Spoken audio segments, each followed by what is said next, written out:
जबलपुर में 22 दिसंबर को भाजपा के स्थानीय नेता अंजू भार्गव के नेतृत्व में एक समूह ने चर्च में हमला बोल दिया। इंतहा तो यह हो गई कि उसने आंख से न देख पाने वाली एक दृष्टिबाधित महिला पर शारीरिक हमला किया, उन्हें धमकाया और जमीन पर गिरा दिया। यह घटना क्रिसमस प्रेयर सर्विस के दौरान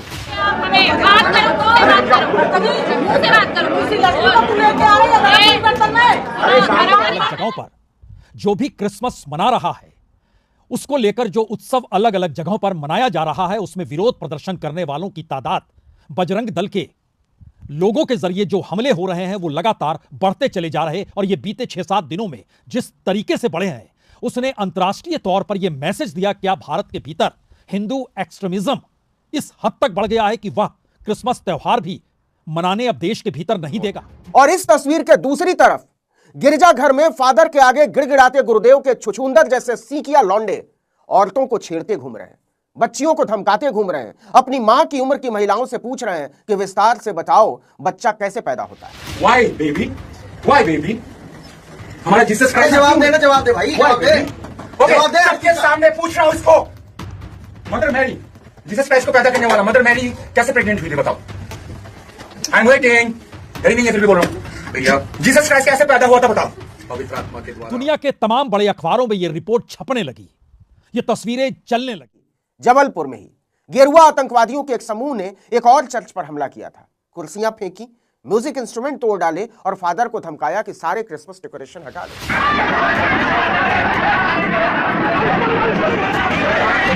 कमाल की बात तो यह है कि पुलिस ने हमलावर गुंडों को पकड़ने और पूछताछ करने की बजाय चर्च के पादरी और सदस्यों को ही बैठा। क्रिसमस और क्रिसमस न मनाने देने के लिए जो पहल बजरंग दल ने की, उसने भारत की छवि को लेकर अंतर्राष्ट्रीय तौर पर जो तस्वीर उभारी है, तो क्या उस तस्वीर की एवज में ही प्रधानमंत्री मोदी को आज क्रिसमस के दिन चर्च जाना पड़ेगा। एक ईसाई आदिवासी का घर जला दिया गया और कम से कम 3 चर्चों में हमला बोला गया।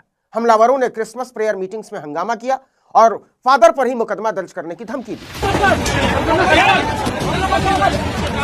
अब देखिए कि नरेंद्र मोदी को आराध्य मानने वाले लफंदर चर्चों में क्रिसमस के उत्सव पर बजते संगीत पर अपने आतंक की मुनादी पीट रहे हैं, और दूसरी तरफ नरेंद्र मोदी दिल्ली के चर्च में बैठकर फादर के सामने सिर झुकाकर पूरे भक्ति भाव से क्रिसमस कैरल सुन रहे हैं। टेलीग्राफ की रिपोर्ट में तो बकायदा देश के भीतर इससे पहले जो ईसाई मिशनरियों पर हुए हमले हैं या मिशनरीज को जो टारगेट किया गया, यहां तक कि उड़ीसा में याद कीजिए लगभग 26 बरस पहले Dara Singh Australian missionaries Graham strains की हत्या कर दी गई थी, उस परिस्थिति को भी याद पता ही है कि 25 दिसंबर को पूरी दुनिया बहुत धूमधाम से क्रिसमस मनाती है। भारत में भी इसकी समृद्ध परंपरा रही है, लेकिन नरेंद्र मोदी को नेता मानने वाले उनके लफंदर चेलों ने इस मौके पर तोड़फोड़, धमकी और गुंडागर्दी की ज्यादा समृद्ध परंपरा कायम। पूरे भारत में और खासकर उत्तर भारत में जहां कहीं भी भारतीय जनता पार्टी की सरकारें हैं, विश्व हिंदू परिषद, बजरंग दल, हिंदू महासभा और भाजपा के कार्यकर्ताओं ने आतंकवाद के नमूने पेश किए।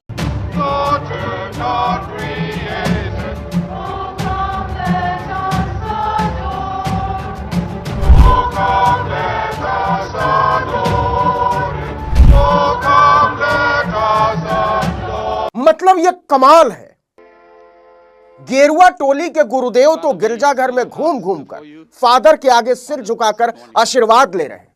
हे फादर, आशीर्वाद दो कि केरल में भाजपा कोई कमाल कर दे। हे फादर, कोई ऐसी छड़ी घुमाओ कि प्रभु यीशु से कोई ऐसा वरदान दिलाओ कि बस केरल के ईसाई भी हमें अपना नेता मान ले, पढ़ा लिखा मान ले, उदार और तमीजदार मान ले। मोदी हाथ जोड़े खड़े थे, जीसस महान है, ओ फादर हमारी प्रार्थना प्रभु यीशु तक पहुंचाओ। This morning we pray particularly for our Honorable Prime Minister Shri Narendra Modi ji, that you would anoint him afresh with your Holy Spirit. Empower him, Lord.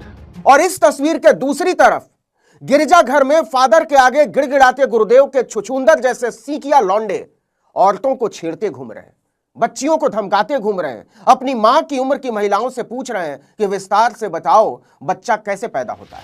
Why baby? Why baby? हमारा Jesus Christ जवाब दे भाई, जवाब दे। सबके सामने पूछ रहा हूं इसको। मदर मैरी, जीसस क्राइस्ट को पैदा करने वाला मदर मैरी कैसे प्रेग्नेंट हुई थी बताओ। I am waiting. नहीं है फिर भी बोल रहा हूं भैया, जीसस क्राइस्ट कैसे पैदा हुआ था बताओ। पवित्र आत्मा के द्वारा। आपको पता ही है कि 25 दिसंबर को पूरी दुनिया बहुत धूमधाम से क्रिसमस मनाती है।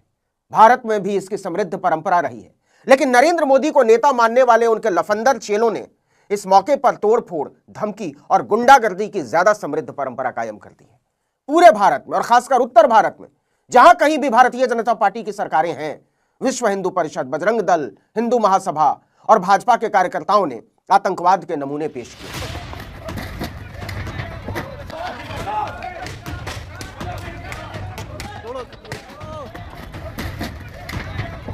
जबलपुर में 22 दिसंबर को भाजपा के स्थानीय नेता अंजू भार्गव के नेतृत्व में एक समूह ने चर्च में हमला बोल दिया। इंतहा तो यह हो गई कि उसने आंख से न देख पाने वाली एक दृष्टिबाधित महिला पर शारीरिक हमला किया, उन्हें धमकाया और जमीन पर गिरा दिया।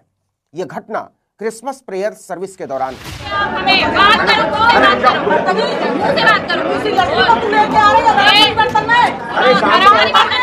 कमाल की बात तो यह है कि पुलिस ने हमलावर गुंडों को पकड़ने और पूछताछ करने के बजाय चर्च के पादरी और सदस्यों को ही बैठा लिया। पीड़ितों को ही धमकियां मिल रही हैं। इसके 4 दिन पहले ही जबलपुर में ही गेरुआ आतंकवादियों के एक समूह ने एक और चर्च पर हमला किया था। कुर्सियां फेंकी, म्यूजिक इंस्ट्रूमेंट तोड़ डाले और फादर को धमकाया कि सारे क्रिसमस डेकोरेशन हटा दो।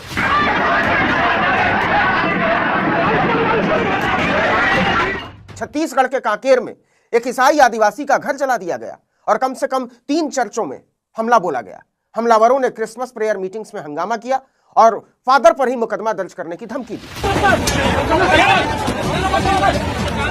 अब देखिए कि नरेंद्र मोदी को आराध्य मानने वाले लफंदर चर्चों में क्रिसमस के उत्सव पर बजते संगीत पर अपने आतंक की मुनादी पीट रहे हैं, और दूसरी तरफ नरेंद्र मोदी दिल्ली के चर्च में बैठकर फादर के सामने सिर झुकाकर पूरे भक्ति भाव से क्रिसमस कैरल सुन रहे हैं। हम आपके लिए आज खास तौर से कुछ क्रिसमस कैरल्स लाए हैं।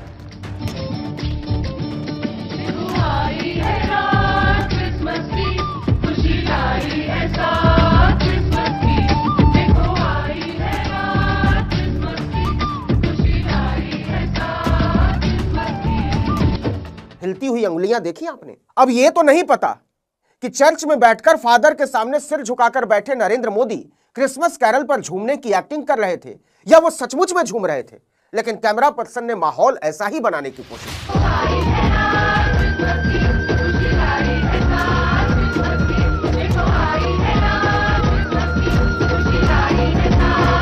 अच्छा, ऐसा भी नहीं है कि यह वीडियो चर्च वालों ने बनवाया हो, ईसाइयों ने बनवाया हो, ना, पूरी तरह सनातनियों ने शूट किया है। बाकायदा हाई रिजोल्यूशन कैमरों से शूट किया गया है।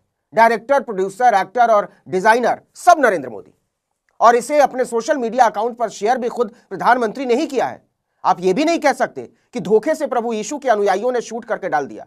मोदी सुन रहे थे और झूम रहे थे कि यीशु सबका मसीहा है, सबका राजा है और हम उसके गीत गाते हैं।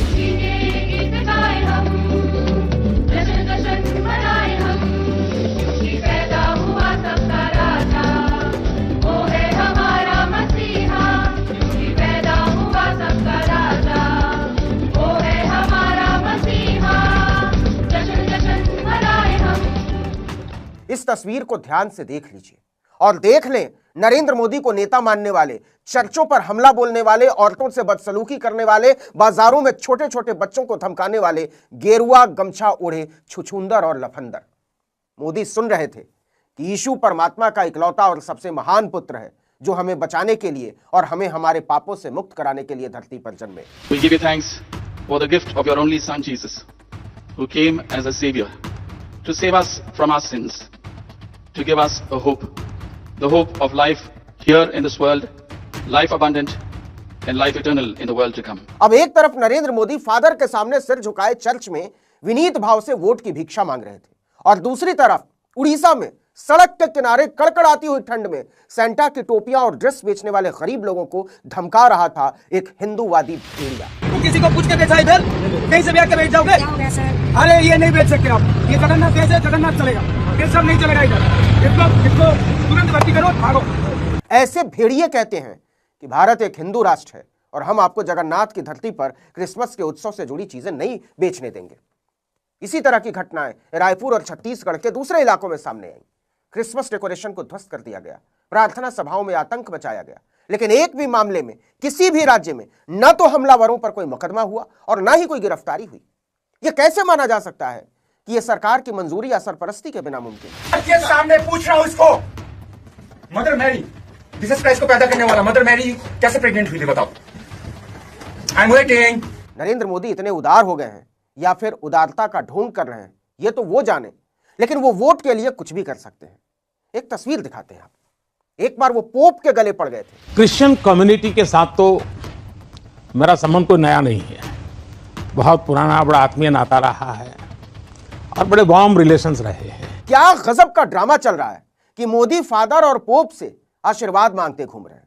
मोदी चर्च में यीशु के आगे 90 डिग्री के कोण पर झुके नजर आते हैं और उनके चेले ईसाइयों के गले उतारने पर आमादा है। Father, we still our hearts before you on this Christmas morning. We give you thanks for the gift of your only son, Jesus. साफ समझ में आता है कि नरेंद्र मोदी के पास रीढ़ की हड्डी नहीं है।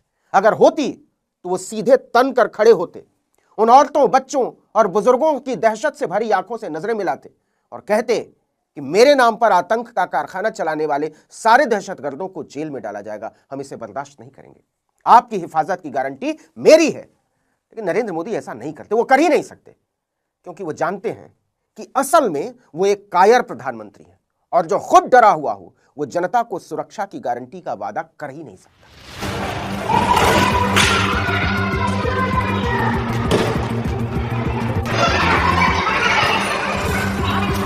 इस वीडियो में इतना ही। आज क्रिसमस का दिन है और प्रधानमंत्री मोदी आज क्रिसमस मनाने चर्च पहुंचे। ऐसे मौके पर चर्च पहुंचे जब देश भर के भीतर अलग अलग जगहों पर जो भी क्रिसमस मना रहा है, उसको लेकर जो उत्सव अलग अलग जगहों पर मनाया जा रहा है, उसमें विरोध प्रदर्शन करने वालों की तादाद बजरंग दल के लोगों के जरिए जो हमले हो रहे हैं वो लगातार बढ़ते चले जा रहे। और ये बीते 6-7 दिनों में जिस तरीके से बढ़े हैं, उसने अंतर्राष्ट्रीय तौर पर यह मैसेज दिया क्या भारत के भीतर हिंदू एक्सट्रीमिज्म इस हद तक बढ़ गया है कि वह क्रिसमस त्यौहार भी मनाने अब देश के भीतर नहीं देगा। दुनिया के तमाम बड़े अखबारों में यह रिपोर्ट छपने लगी, ये तस्वीरें चलने लगी। एलओपी राहुल गांधी इस बात का जिक्र अपनी अंतर्राष्ट्रीय यात्राओं के वक्त नहीं करके आए थे और अंतर्राष्ट्रीय यात्राओं में जिन मुद्दों को राहुल गांधी उठाते रहे हैं वो मुद्दे दरअसल इस देश के भीतर नफरत की खिंचती हुई लकीर या फिर संविधान को हाशिए पर ढकेलकर मौजूदा राजनीतिक सत्ता के गवर्नेंस के तौर तरीकों को लेकर जरूर कही गई।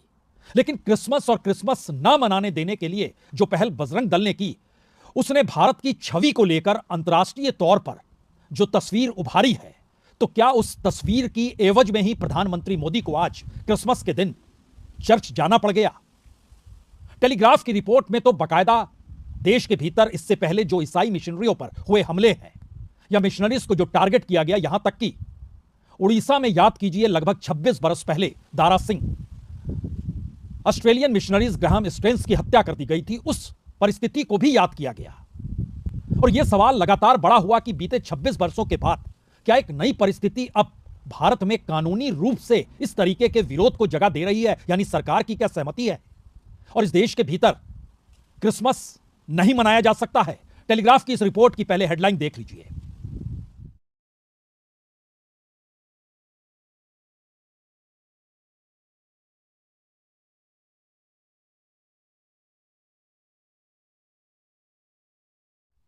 अगर ध्यान दें तो यह शायद दूसरा मौका है ग्राहम स्ट्रेंस की हत्या के बाद दुनिया भर के अखबारों में भारत के भीतर संघ और उसकी विचारधारा, हिंदू राष्ट्र की परिकल्पना को रखने की सोच। और चूंकि उस वक्त सत्ता में अटल बिहारी वाजपेयी थे और संयोग ऐसा है कि आज अटल बिहारी वाजपेयी जी की भी जयंती है और वाजपेयी के गवर्नेंस को लेकर उस वक्त जब सवाल उठे थे, तब बाकायदा सरकार ने ऐसा प्रयास किया कि इस तरीके की कोई घटना या किसी भी तरीके की कोई प्रतिक्रिया इस देश के भीतर ना हो। और भारत की पहचान जो सेकुलरिज्म के साथ है, भारत का संविधान है, भारत में कानून व्यवस्था है, यही इस देश को गवर्नेंस के तौर पर लागू कराता है। उस दिशा में उस वक्त अटल बिहारी वाजपेयी ने अपने शासन के जरिए यह जताने की कोशिश की थी और शायद इसीलिए ग्राहम स्ट्रेंस की हत्या के बाद और उसके बाद बजरंग दल से जुड़े हुए दारा सिंह, उनको जेल हो गई, आजीवन कारावास हो गया। उनके साथ एक और शख्स थे अब्राहम करके, उनको भी जेल हो गई, यानी 2 लोगों को आजीवन कारावास हुआ। लेकिन दारा सिंह के जो सहयोगी थे उस वक्त, याद कीजिए तो 6 महीने पहले या कहें लगभग अप्रैल के महीने में उनकी जेल से रिहाई हुई। तब बहुत छिटपुट रिपोर्ट ही अंतर्राष्ट्रीय तौर पर छपी थी। लेकिन इस दौर में राहुल गांधी जो अंतर्राष्ट्रीय मंचों पर एक संदेश दे रहे थे कि भारत के भीतर नफरत की लकीर कैसे खींची जा रही है,